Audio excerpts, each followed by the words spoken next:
ayah yang tega menghamili anaknya. Tapi kali ini beda banget. Cerita ini kayak cerita yang ada di film-film aja ya kayaknya. Tapi ini beneran kisah nyata loh. Ada seorang ayah yang tega menghamili anaknya dan bahkan mengurung anaknya ini di sebuah basement bahkan sampai 24 tahun. 24 tahun nggak bisa menghirup udara bebas. Dan ini dia ceritanya.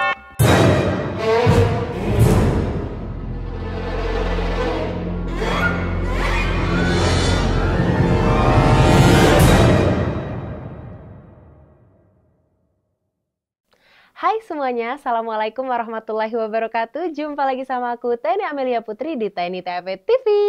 Dan kali ini kita kembali ke segmen Di Luar Nalar, di mana aku akan menceritakan ke kalian kisah-kisah yang benar-benar sulit diterima oleh akal sehat dan nalar kita. Tapi sekali lagi, ini kan di luar nalar.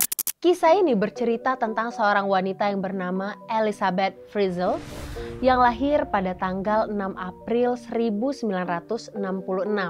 Dia ini tinggal di sebuah kota yang namanya Amstetten, Austria. Ia tinggal bersama dengan kedua orang tuanya yang bernama Joseph Frizzle dan juga Rosemary Frizzle. Dia juga memiliki 3 orang saudara laki-laki dan 3 orang saudara perempuan. Tapi dari kecil, Elizabeth ini ngerasa nggak terlalu nyaman sama keluarganya karena keluarganya tuh bukan keluarga yang harmonis gitu loh. Dan bahkan pada usianya 11 tahun, ayahnya sendiri melakukan kekerasan seksual terhadap Elizabeth ini. Tega banget ya guys. Tapi ternyata ini bukan cuma satu kali aja, melainkan akan terjadi sepanjang hidupnya Elizabeth, akan benar-benar menderita banget karena ayahnya. Jadi tentu saja, seorang anak yang dari kecilnya udah mengalami penderitaan yang kayak dapat kekerasan seksual dari ayah kandungnya sendiri, jelas dia akan tumbuh jadi seorang anak yang memberontak, apalagi kepada ayahnya. Jadi Elizabeth ini waktu dia udah mulai remaja, dia tuh nggak bisa kayak benar-benar nurut ke orang tuanya. Jadi kalau misalnya dikasih satu peraturan, Elizabeth ini selalu melanggar dan bahkan memberontak, nggak mau nurut. Bahkan pada saat umur Elizabeth ini 17 tahun, dia tuh sempat kabur dari rumah.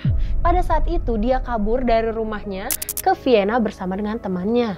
Dan kemudian pada usianya yang ke-18 tahun, Elizabeth ini menyelesaikan kursus untuk menjadi pelayan dan mendapatkan tawaran pekerjaan di Linz. Jadi perlahan dia tuh udah punya bekal nih untuk hidup bebas sendiri, mandiri, tanpa butuh sama ayahnya lagi. Jadi Elizabeth ini juga selalu punya tujuan untuk keluar dari rumah itu. Dari kabur sampai dengan dia udah mulai dapat pekerjaan, dia ngerasa kayak, duh ini saatnya aku untuk nggak hidup bersama dengan mereka lagi. Awalnya semua tuh berjalan baik-baik aja sampai dengan pada tanggal 28 Agustus 1984 Elizabeth tuh hilang dari rumahnya. Awalnya ibunya tuh cari-cari dia kemana-mana, udah ditanyain ke teman-temannya, tetangga-tetangganya. Akhirnya sang ibu Rosemary pun melaporkan hal ini ke pihak kepolisian. Di mana sang ayah Joseph dan ibunya Rosemary ini memberikan kesaksian bahwa mereka tuh nggak melihat anaknya dan nggak tahu sama sekali kemana perginya Elizabeth. Karena si Elizabeth ini kabur dari rumahnya tuh bukan yang pertama kan.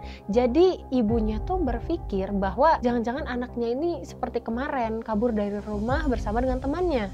Namun setelah 1 bulan hilangnya Elizabeth Frizzle ini, sang ayah pada September 1984 mengatakan kalau dia mendapatkan surat perpisahan nih dari Elizabeth. Dan pada surat tersebut Elizabeth mengatakan kalau dia tuh udah benar-benar lelah banget hidup bersama keluarga ini dan dia memilih untuk tinggal bersama dengan temannya di Braunau. Dan menurut Joseph, anaknya ini juga udah bergabung ke sekte sesat guys. Tapi karena udah menerima surat itu, akhirnya ibunya pun jadi memahami kan bahwa anaknya mungkin pergi karena memang udah lelah banget sama keluarganya. Walaupun hilangnya Elizabeth ini masih jadi misteri banget bagi keluarganya, tapi ternyata ada kisah yang benar-benar di luar nalar banget yang terjadi sama Elizabeth ini. Nah, sekarang kita flashback sedikit ke tahun 1981 di mana sang ayah Joseph itu mulai ngerasa bahwa putrinya ini udah mulai jadi seorang remaja yang pembangkang banget. Nggak bisa nurut apapun peraturan yang diberikan sama Joseph ini. Jadi karena itu Joseph pun mulai menyusun rencana jahat supaya si Elizabeth ini nggak bisa lepas dari kontrolnya lagi. Di rumah keluarga Frizzle di Jalan Ypstrasse nomor 40, Joseph ini memulai suatu proyek di basementnya. Nah, tapi proyek ini tuh dibuatnya secara rahasia. Jadi cuma dia sendiri yang boleh bekerja di basement itu. Bahkan keluarganya sendiri nggak tahu nih bentukan sebenarnya dari basement tersebut. Bahkan Joseph ini bikin peraturan nih sama keluarganya, sama istrinya, sama anak-anaknya yang lain. Jadi dia bilang basement ini merupakan wilayah teritori pribadinya dia. Jadi orang lain tuh dilarang masuk untuk ngeganggu dia. Jadi kalau misalnya dia mau kerja itu pokoknya di basement itu sendirian, yang lain tuh nggak boleh ke bawah. Apalagi untuk masuk ke basement tersebut tanpa seizin dari Joseph ini. Jadi ternyata pada proyeknya Joseph ini dia memperluas ukuran dari basement tersebut, dia renovasi, dia tambahkan aliran listrik, dia juga memasang tembok yang kedap suara, dan di sana juga dia menambahkan toilet, wastafel, kompor, kulkas, dan juga kasur layaknya sebuah apartemen kecil.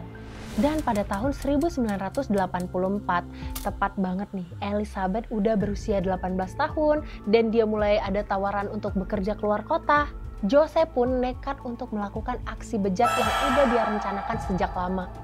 Hingga pada tanggal 28 Agustus 1984, Joseph ini berpura-pura meminta tolong sama Elizabeth, "Nak, tolongin ayah ya, mau pasang pintu di basement bagian bawah rumahnya."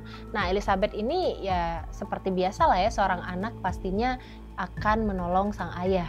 Nah, tapi waktu Elizabeth turun, dia tuh mulai kaget melihat basementnya itu ternyata lebih luas dari yang dia kira. Dan belum sempat Elizabeth ini bertanya ke ayahnya, tiba-tiba mulut dan hidungnya tuh ditutup, disumpal dengan sebuah kain yang ternyata udah dilumuri dengan obat bius. Jadi Elizabeth ini pun langsung pingsan, gak sadarkan diri. Dan setelah Elizabeth pingsan, Joseph pun membiarkan Elizabeth di sana. Dia mengurung Elizabeth di basement tersebut dan dia pun menjalani hari-harinya seperti biasa lagi. Semenjak dia dikurung di basement tersebut, Elizabeth benar-benar menderita banget. Dia sama sekali gak menyangka kalau sang ayah tuh benar-benar tega melakukan ini sama dia. Jadi sang ayah pun mengancam dia untuk jangan mencoba melarikan diri dari tempat itu. Bahkan dengan teganya pula, sang ayah meruda paksa anaknya sendiri. Dan kalau misalnya Elizabeth ini melakukan perlawanan nih, gak segan-segan, Joseph juga melakukan kekerasan fisik. Dan beberapa hari setelah dia dikurung di basement tersebut, ayahnya pun memaksakan dia untuk menulis sebuah surat. Nah, jadi surat inilah yang diberikan ayahnya ke pihak kepolisian. Di mana Elizabeth ini dipaksa untuk mengakui bahwa dia itu udah melarikan diri dari rumahnya, bahwa dia udah gak tahan lagi tinggal bersama dengan keluarganya.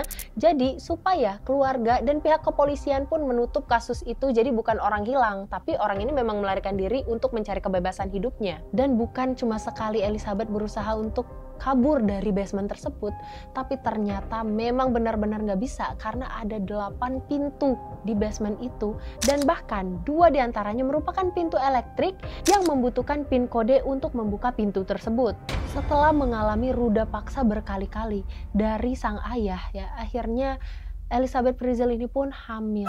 Kalian bayangin deh, hamil anak ayahnya sendiri, guys. Dan bahkan pada saat dia hamil sama sekali nggak ada kontrol kesehatan buat Elizabeth ini, dia tetap hidup di dalam basement tersebut dan dia terpaksa melahirkan anaknya ini tanpa menggunakan bantuan medis.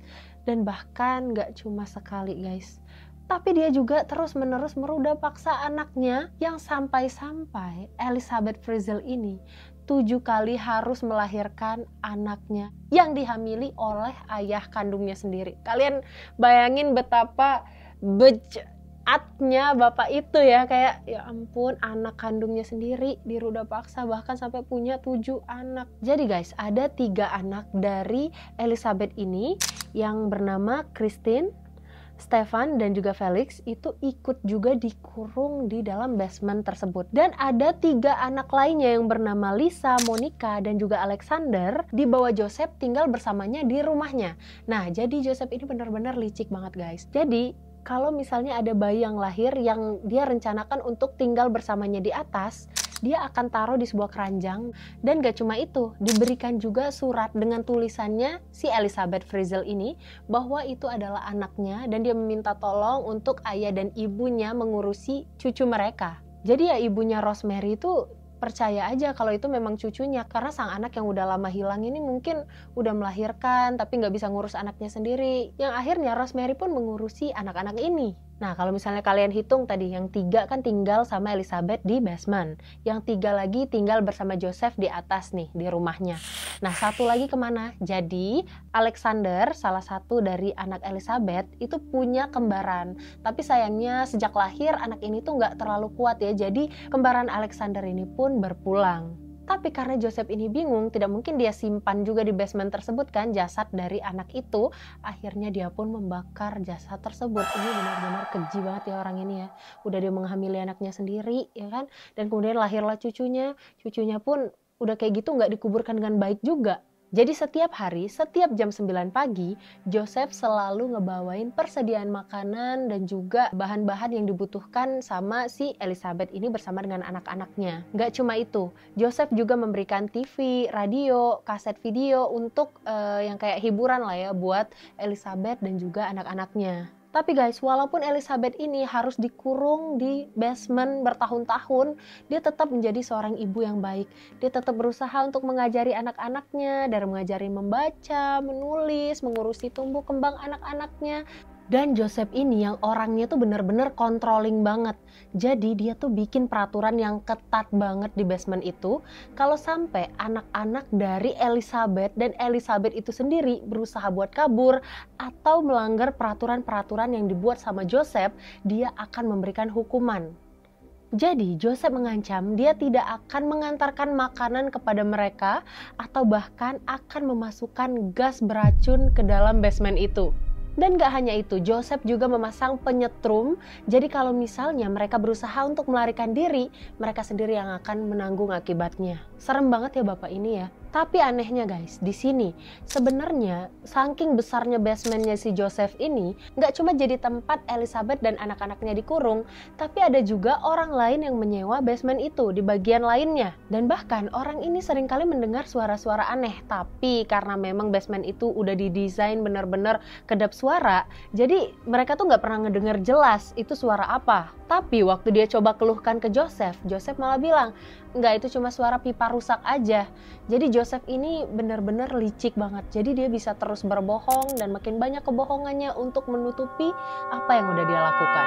Tibalah pada tanggal 19 April 2008, di mana putri sulung dari Elizabeth ini mengalami sakit yang parah banget. Beberapa waktu belakangan dia tuh udah mengalami sakit terus-menerus.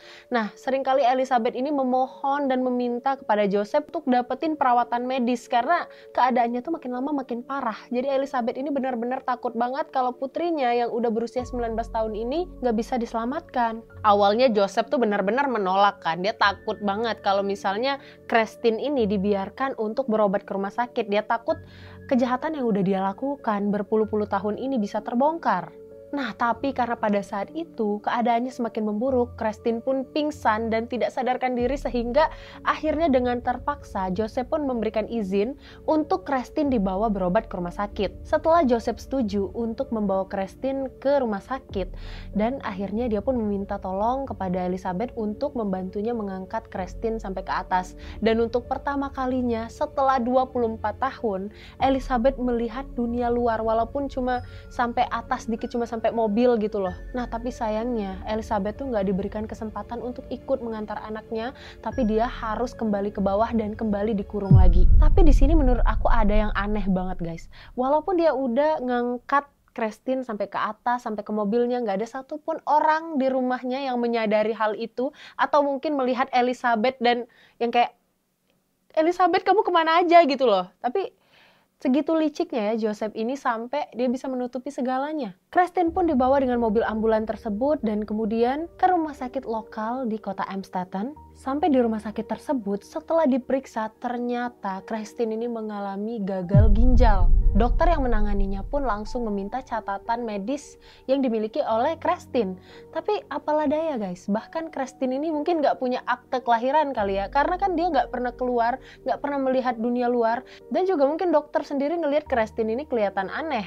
Sampai akhirnya Joseph pun mulai kembali mengeluarkan cerita-cerita palsu kebohongannya dia, lagi dan lagi. Dia malah mengatakan bahwa Christine ini merupakan putri dari seseorang yang tergabung di dalam sekte sesat. ketat. Sehingga orang ini nggak pernah ngebawa si Christine ini ke dunia luar.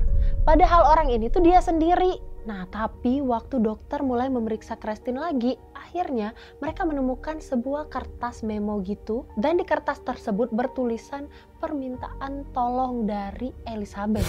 Dan akhirnya pada tanggal 21 April 2008, pihak dari rumah sakit pun langsung menghubungi polisi dan melaporkan apa yang mereka temukan.